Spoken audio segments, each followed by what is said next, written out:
¿qué tal? Buenas noches. Estamos en Contralínea, periodismo de investigación a través de netchannel.tv. El día de hoy vamos a hablar de lo que está pasando en Bacalar, municipio de Quintana Roo, y la empresa Monsanto que ha llegado ahí para sembrar soya transgénica.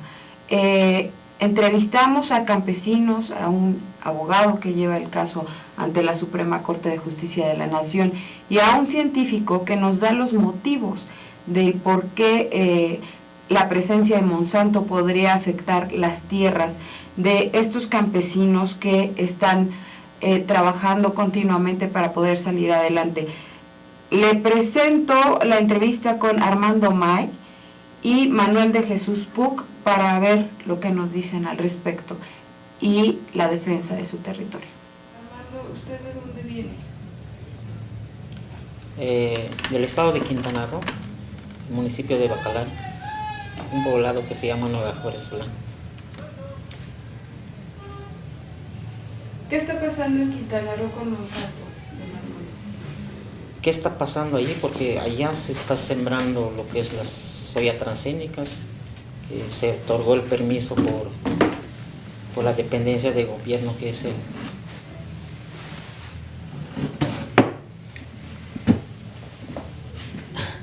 Perdón, pero es que se me olvida el nombre de Zagarpa. De Zagarpa. Pues ahí hay un gran problema que vemos ahí en nuestro territorio, porque donde llega la entrada de los transgénicos, sabemos muy bien de que hay un riesgo de deforestación de muchas tierras, y también pues es un problema porque también riesgo también sobre la contaminación del agua, de la salud, del medio ambiente y de la alimentación. ¿Usted a qué se dedica? Yo me dedico al campo, soy campesino, pero también soy representante de un colectivo de semilla. Pues nosotros el trabajo que hacemos es organizarnos, informar a la gente, todos los problemas que vienen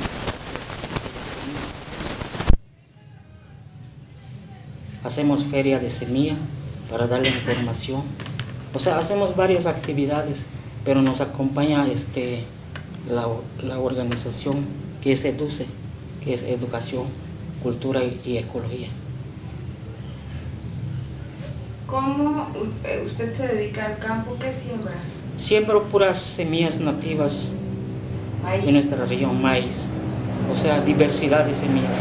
No solo hablamos de maíz, sino de todo lo que se da en esa zona. ¿Y sabe si ya fue contaminado el campo donde ustedes están? Pues ahora, hasta ahorita todavía no se está contaminado, pero sí se ha capturado lo que es la transgénica, pues la soya, porque había una escuela donde había un doctor que es investigador de los que hacen esas pruebas. Entonces ellos nos acompañan solidariamente para checar si es que hay soya transgénica en esa zona. Pues en el lugar donde encontraron se llama Salamanca, es donde pues ahí donde llegaron los menonitas ahí. Y sí, de las 18 pruebas que hicieron, 8 salieron que son positivas. A ver, déjame preguntarle a su compañero si me puede dar su nombre, por favor. Me llamo José Manuel Jesús Puc. Don José, ¿usted también se dedica al campo? Sí, yo soy milpero. Y cuéntenos qué está pasando con la entrada de Monsanto en esta comunidad de Bacalar. Nosotros lo que estamos defendiendo es el territorio, porque mi comunidad no se está sembrando, pero allá en Salamanca sí se está sembrando. Hasta el año pasado, como comenta mi compañero, se detectó que sí hay siembra de semillas transgénicas, y es por eso que nosotros ahí estamos en contra de ese permiso que se le otorgó a la empresa Monsanto. Entonces, y nosotros somos uno de los que demandamos con un amparo que hasta ahorita pues está vigente y ya está en la Suprema Corte de Justicia. Este amparo ya está en la Suprema Corte de Justicia de la porque Nación. Las autoridades locales no hicieron nada al respecto. Lo que pasa, y si quiero le cuento un poquito hasta donde empezamos, cuando empezamos lo que es sobre el amparo. El permiso se le otorgó a Monsanto en el 2012. En el 2014 nosotros nos enteramos de que había un permiso. Entonces, y ese permiso abarcaba ahí, pues, el estado de Quintana Roo, y pertenecíamos bueno, se iba a sembrar en 3 municipios. Y entre de los 3 municipios estaba el municipio de nosotros. Entonces digo esto porque eran 4, ahorita son 4 municipios, porque en ese entonces no había salido Bacalar como un municipio. Entonces ahorita son 4 municipios que abarca Otompe Blanco, Bacalar, Felipe Carrillo Puerto y José María Morelos. Entonces por eso estamos en contra de ese permiso. Entonces nosotros metimos el amparo, se hizo el amparo, lo metimos, y desgraciadamente pues estuvo en el juzgado sexto de distrito, que es de Chetumal. Después ahí salió la sentencia diciéndonos que la consulta, bueno, salió como consulta, ¿no? Que nos consultara en un lapso de 6 meses y todo eso. Entonces nosotros lo impugnamos. Entonces al impugnarlo, ahí se trasladó a un tribunal colegiado con sede en Cancún. Entonces hasta allá es donde después, pues, según que hay algo que no les pareció, y ahorita el abogado va a explicar por qué hasta ahí después se pasó hasta acá en la Suprema Corte. Tuvieron que recorrer todas las instancias legales para que ese amparo llegara al máximo tribunal de justicia. Así es.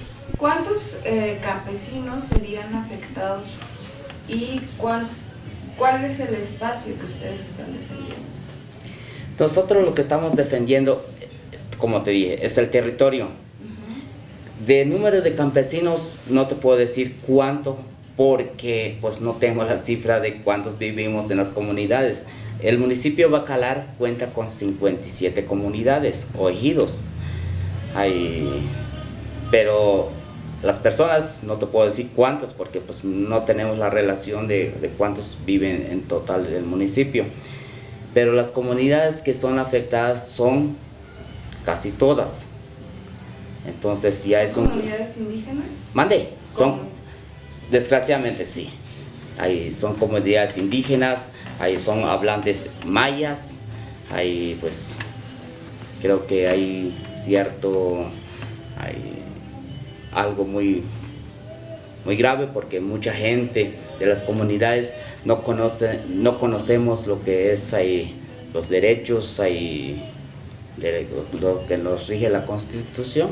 Entonces yo creo que hay un grave problema que está pasando, porque tanto que el gobierno estatal o las dependencias que se encargan de darnos, por ejemplo, una capacitación, una orientación de qué derechos tenemos como indígenas, porque mucha gente como indígenas no sabe ni leer ni escribir. Entonces está muy grave, ¿no? Claro. Cuéntenos un poquito cómo vive la gente allá, cuál es la condición de vida de estas comunidades. La gente mayormente trabajan la milpa, son campesinos, son milperos, son apicultores, y pues nosotros sabemos que la milpa, hablando de milpa, pues lo hacemos tradicionalmente, la roza, tumba y quema. Y entonces lo máximo que hemos trabajado es durante 3 años. Durante estos 3 años vemos que la tierra, pues pensamos nosotros que ya se cansó, lo dejamos descansar. Entonces es una manera de trabajarlo tradicionalmente. Entonces es lo que vemos nosotros. Ahora, con la entrada de los transgénicos, lo que pasa pues es mucha devastación que de a raíz ya, entonces ya hay pues un problema porque nosotros usando pesticidas no las usamos porque la madre tierra tiene mucha fertilidad, tiene con eso es suficiente para que se desarrolle el cultivo del maíz. Allá para que tenga otros nutrientes sembramos frijol, sembramos calabaza, sembramos yuca, camote, sandía, pero no cualquier sandía, sino que es el criollo, ¿no? Entonces todo lo que sembramos nosotros es casi criollo. Entonces eso es lo que se está trabajando y así se vive, se come sanamente. Entonces lo que nos está afectando pues es la entrada de bueno, yo al menos no conozco ni la soya, ¿no? Entonces no es de nuestro lo que nosotros cultivamos. Riesgo de deforestación, contaminación del agua, contaminación de las propias tierras, es lo que nos dicen los campesinos del municipio de Bacalar en Quintana Roo. Vamos a hacer un corte y regresamos con las siguientes entrevistas para seguir conociendo del tema.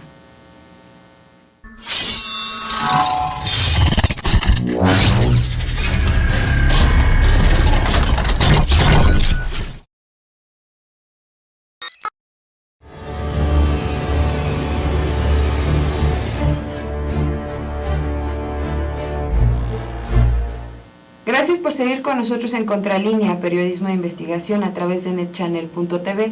Agradecemos sus comentarios a info@contralinea.com.mx y ahora vamos con Emanuel González Ortega, que es investigador e integrante de la Unión de Científicos Comprometidos con la Sociedad, para ver el por qué Monsanto podría afectar a los campesinos de Bacalar en Quintana Roo.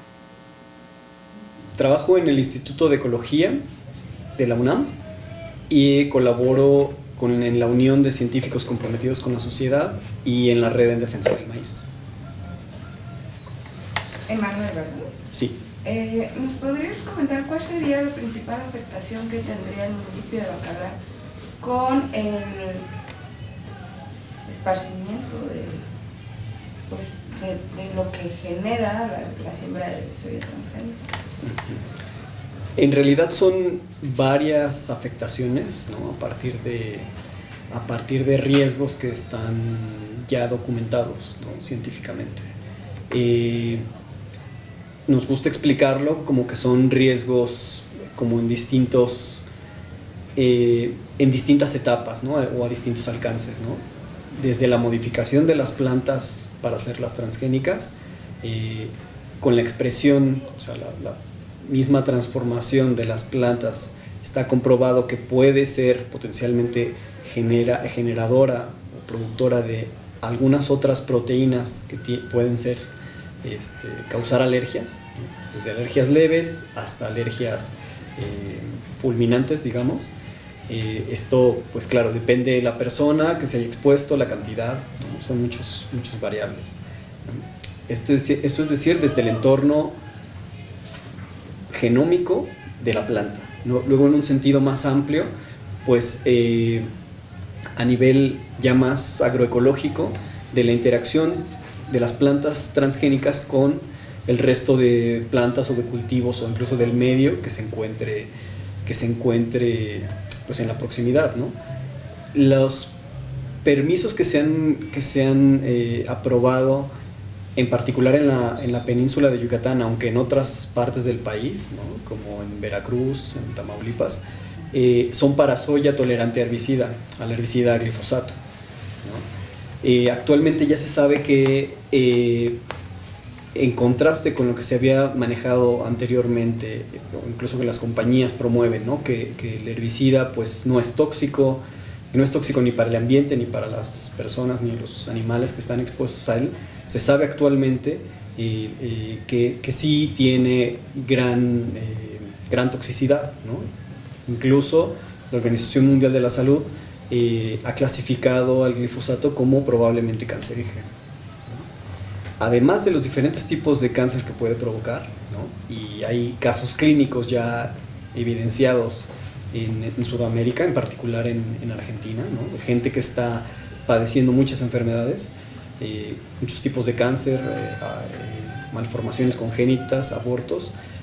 Se está abriendo todo un panorama de afectaciones a nivel neurológico, ¿no? Hay reportes de organizaciones no gubernamentales, en particular en Estados Unidos, que explican cómo han aumentado casos de diferentes tipos de enfermedades, del tipo de enfermedades del espectro autista en niños en Estados Unidos, ¿no? Por estar en contacto con... Así es, sí, por estar expuestos, ¿no? A este tipo de químicos, ¿no? No solamente el glifosato, hay que decirlo, ¿no? Sino a toda una serie de herbicidas y plaguicidas que se utilizan en la agricultura de Estados Unidos, pues que es gran productor a nivel mundial de granos, ¿no? Otro de las afectaciones que hay es a nivel ambiental. Se sabe, cada vez hay más evidencia de afectaciones por la presencia tanto de glifosato como cambios en el uso de la tierra, a nivel de cambios en las prácticas agronómicas, ¿no? Se sabe que, con datos ya estadísticos, que los cultivos transgénicos no aumentan el rendimiento, que no utilizan menos cantidad de agroquímicos, y por el contrario sí generan daños, pues, a las prácticas agrícolas y culturales e incluso económicas de las poblaciones en las que se ha implementado, ¿no? Están, por ejemplo, casos en la India, ¿no? En las cuales se han relacionado aumentos en tasas de homicidios de campesinos de algodón por implicaciones o económicas, ¿no? Económicas en cuanto a deudas, ¿no?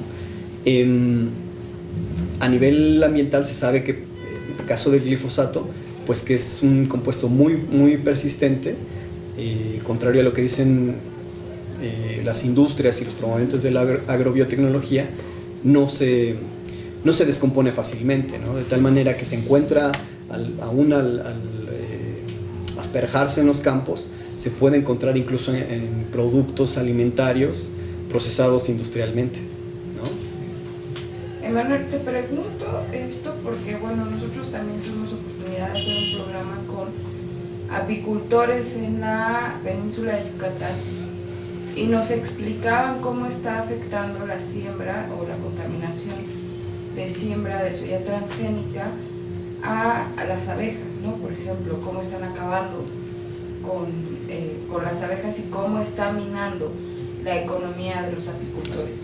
En el caso del bacalar, ¿cuál es tu observación?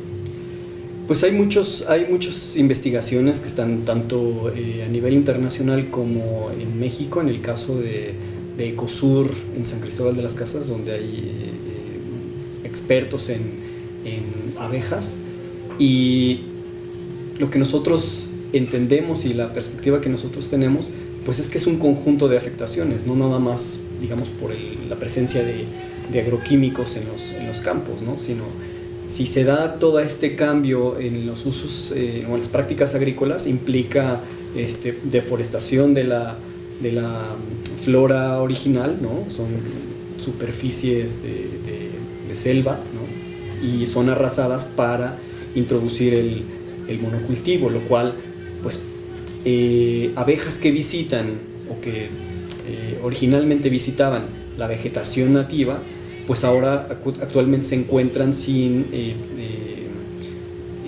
las plantas o la vegetación a la cual comúnmente visitaban para recuperar el polen. Por otro lado, hay evidencias también de que los agroquímicos afectan los sistemas de aprendizaje y de orientación de las abejas, ¿no? Esto, pues, son estudios que hacen falta, obviamente, muchísimos más, pero no se afecta solamente en este caso a las abejas, ¿no? Sino todo el ecosistema, y hay que mencionar que un gran porcentaje de los cultivos que se consumen tanto en México como a nivel mundial, gran parte de estos son digamos, fecundados, fertilizados a través de la polinización por las abejas, ¿no? Y entonces como consecuencia de la devastación de las variedades de abejas existentes, incluso variedades nativas, pues se provoca un desequilibrio y puede romperse la cadena de producción de alimentos, ¿no? Está en riesgo. De hecho, un dato muy relevante y muy reciente es que en Estados Unidos se ha clasificado a las abejas como una especie amenazada, ¿no? A partir de este modelo agrícola. Gracias por seguir con nosotros en Contralínea, Periodismo de Investigación. Interesante lo que nos dice Manuel González Ortega, integrante de la Unión de Científicos Comprometidos con la Sociedad, sobre los impactos que podría causar la presencia de Monsanto en Bacalar, Quintana Roo. Vamos a hacer un corte y regresamos.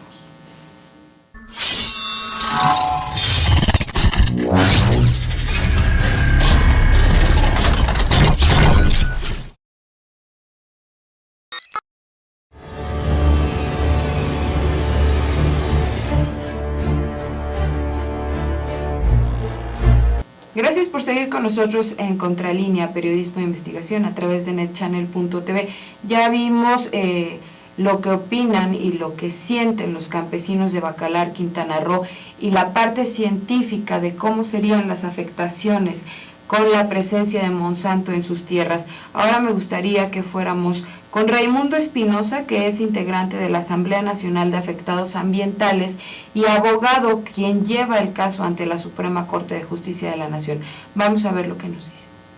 Colaboro en la Asamblea Nacional de Afectados Ambientales, en la Red en Defensa del Maíz, y actualmente acompaño el proceso jurídico de defensa del territorio de los compañeros mayeros de Quintana Roo en contra del permiso otorgado para la siembra de soya genéticamente modificada, comercial, que el gobierno le otorgó a la empresa Monsanto.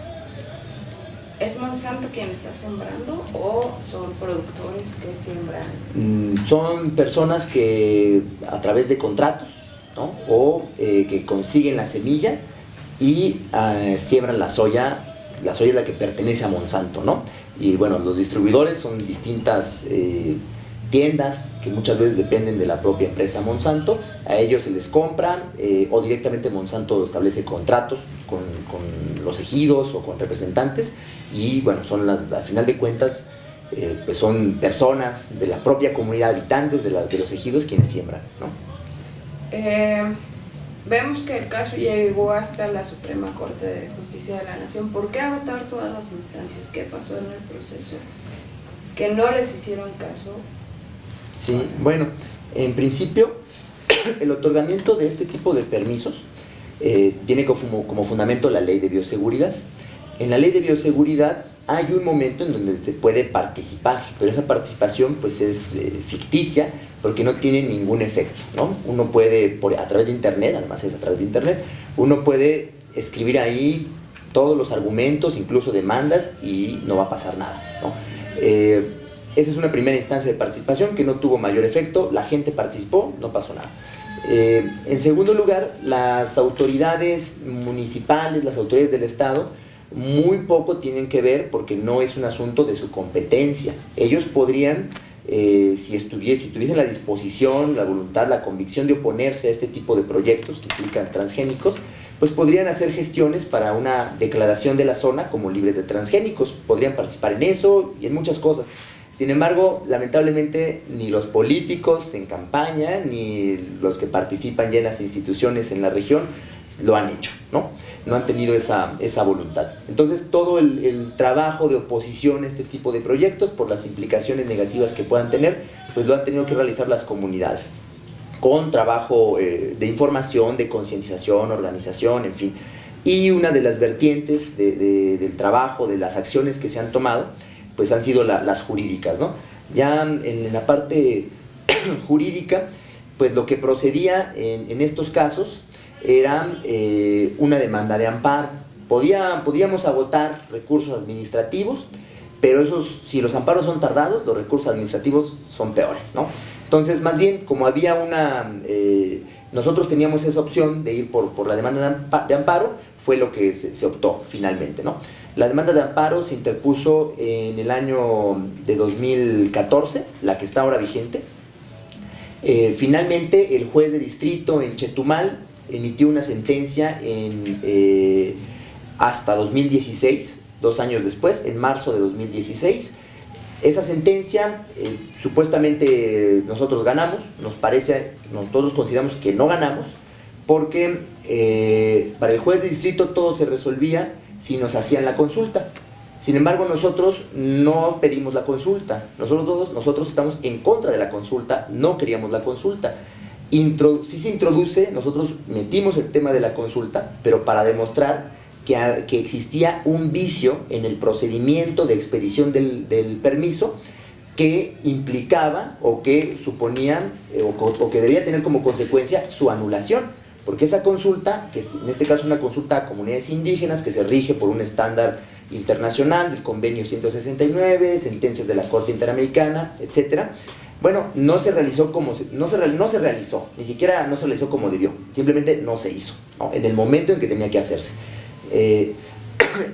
Por eso es que introducimos el tema, pero no solicitando la consulta. Nuestra exigencia en la demanda de amparo original pues será la anulación del permiso por este vicio que no se puede reparar, porque la consulta, si no es previa, no puede ser posterior, y si es posterior es un instrumento para legitimar con la participación de los compañeros, de los afectados, un acto que por principio es ilegal, ¿no? Bueno, señalábamos ese vicio, y el otro vicio que está también demostrado en el expediente de este caso, como en el expediente de los compañeros en Campeche y Yucatán, que es el hecho de que la Dirección General de Riesgo e Impacto Ambiental tuvo que haber tomado en cuenta para la emisión de su dictamen vinculante las opiniones técnicas de 3 instancias: el Instituto Nacional de Ecología, la CONABIO y la Comisión Nacional de Áreas Naturales Protegidas. Esas 3 instancias, cuando les preguntaron, dijeron que recomendaron que no se otorgara el permiso por los diferentes impactos ambientales y de salud, riesgos que implicaban para la población. A pesar de ello, la DEGIRA, en su dictamen, que supone toma en cuenta esas 3 opiniones técnicas, prácticamente hace como que no dijeron nada, o hubiesen dicho lo contrario, y emite un dictamen favorable para que el permiso sea expedido. Eso ya está demostrado en los diferentes casos que fue una violación del procedimiento, ¿no? Bueno, nosotros argumentamos esos 2 vicios para exigir la anulación del permiso. El juez de distrito nos contesta con que tenemos que hacer consulta, y cuando nos dice que hagamos la consulta le pone términos y condiciones que incluso revictimizan o violentan los derechos que se supone que tiene que garantizar. En ningún lado dice que la consulta tenga que hacerse en 6 meses. El juez de distrito nos dice háganla en 6 meses. También el juez de distrito nos dice que la consulta no es vinculante, porque a final de cuentas, sea cual sea su resultado, si los compañeros dicen que sí o dicen que no, poco importa, porque quien va a decidir si el permiso subsiste o no será la propia autoridad administrativa, que en un principio le abrió la puerta a Monsanto para la siembra de soya comercial, ¿no?, de soya transgénica comercial. Entonces, bueno, no tendría ningún sentido. Además, el juez de distrito no distinguió entre un caso de consentimiento y un caso de consulta. Este es un caso de consentimiento según las sentencias de la Corte Interamericana, que deben orientar los criterios de los jueces de los tribunales en México. Y él lo pasó como un simple caso de consulta, ¿no? Consulta con efectos no vinculantes para un permiso que además es por tiempo indefinido, lo cual pone la situación más complicada. Bueno, en fin, en contra de esta sentencia, nosotros interpusimos un recurso de revisión. El recurso de revisión lo conoció el tercer tribunal colegiado del 27º circuito en la ciudad de Cancún, también en Quintana Roo. El tribunal ya emitió una resolución en donde no se mete con el tema de consulta, pero sí retoma uno de los argumentos en los que insistimos en nuestro recurso, que es el tema de la inconstitucionalidad de diversos artículos de la Ley de Bioseguridad. Ese es el motivo por el cual el tribunal colegiado señala en su resolución: yo no soy competente para conocer de la constitucionalidad de una ley. Eso lo tiene que resolver, el único que puede resolverlo es la Suprema Corte de Justicia. Entonces envía el expediente a la Suprema Corte para que sea ella quien decida si la Ley de Bioseguridad es contraria o no a la Constitución. Ahí el argumento que nosotros planteamos es que ciertos artículos que son los que se utilizan para expedir los permisos y que son los que se utilizan para elaborar los estudios de riesgo y de impacto ambiental de salud de organismos genéticamente modificados, realmente la forma en la que están redactados, el contenido de las disposiciones concretas de la Ley de Bioseguridad, anulan el principio precautorio, que se supone que rige en materia de organismos genéticamente modificados de conformidad con la Declaración de Río. La Declaración de Río sobre el Medio Ambiente, el principio 15 es el principio precautorio. Nosotros decimos que no se puede aplicar conforme lo que dice la ley, al contrario, la ley lo anula o impide su aplicación efectiva. Y eso tiene como consecuencia que no se garantice y por lo tanto se pueda violentar derechos fundamentales como son el de medio ambiente sano, el de salud, el de alimentación o el derecho al agua, ¿no? Esa es la argumentación y ese es el motivo por el que el Tribunal Colegiado lo manda a la Suprema Corte de Justicia, lo cual marca una diferencia en relación con los casos en Campeche y Yucatán, porque en Campeche y Yucatán, aunque es el mismo permiso y el tercero interesado es la misma empresa Monsanto y las autoridades son las mismas, en aquel caso la Corte, su resolución giró en torno al tema de consulta. En el caso de nosotros, aunque se tenga que pronunciar sobre la consulta, porque nosotros no queremos la consulta y nos la están imponiendo, el motivo concreto por el cual llega hasta la Corte es por la constitucionalidad de la Ley de Bioseguridad. Eso es lo que distingue ahora el asunto y le da relevancia, porque en caso de que se lograse obtener una sentencia favorable para nosotros y se declarara la inconstitucionalidad de esos artículos de la Ley de Bioseguridad, pues los beneficiados no son únicamente la comunidad indígena maya en Bacalar, ni siquiera únicamente ya la península de Yucatán, que está en un proceso de lucha contra este permiso de soya, sino todos aquellos procesos, todos aquellos que están luchando actualmente y en el futuro en nuestro país en contra de la siembra, ¿no? En fin, cualquier tipo de actividad relacionada con organismos genéticamente modificados, especialmente el caso del maíz. ¿Por qué? Porque esta ley, esos artículos son el fundamento para los permisos, sea maíz, sea soya, sea jitomate, sea melón o lo que sea. Entonces tiene ahora esa relevancia, eso es lo que se discutirá ahora en la Corte. Pues esperamos ver cuáles son los resultados del caso que se lleva ante la Suprema Corte de Justicia de la Nación, como dice Raimundo Espinosa, integrante de la Asamblea Nacional de Afectados Ambientales, quien está impugnando la presencia de Monsanto desde 2014 en Bacalar, Quintana Roo, y bueno, también vemos la omisión de las autoridades para declarar este espacio como una zona libre de transgénicos. Vamos a las conclusiones con Raimundo y Manuel de Jesús para concluir este tema. Creo que la gente se debe de informarse sobre los efectos que traen esas semillas transgénicas, para que también ellos puedan unirse a nosotros en la lucha que estamos haciendo, como ahora. Nosotros no solo somos los afectados, sino que de donde sea que se siembre transgénicos, corren el riesgo de enfermarse gravemente, de desaparecer por ejemplo, alguna raza como nosotros los mayas. Ahí pues nos están dañando, nos quieren desaparecer de esa forma con las entradas de los transnacionales.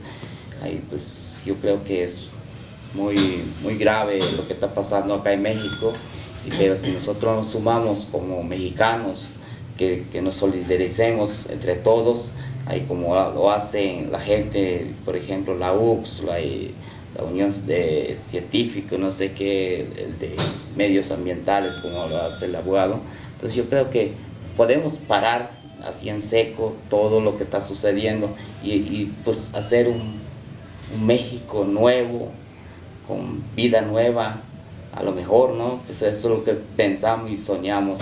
Pues desgraciadamente no sé si a lo mejor estoy hablando demasiado, ¿no? Pero es lo que pienso que podemos hacer, podemos vivir ahí como mexicanos de buena manera.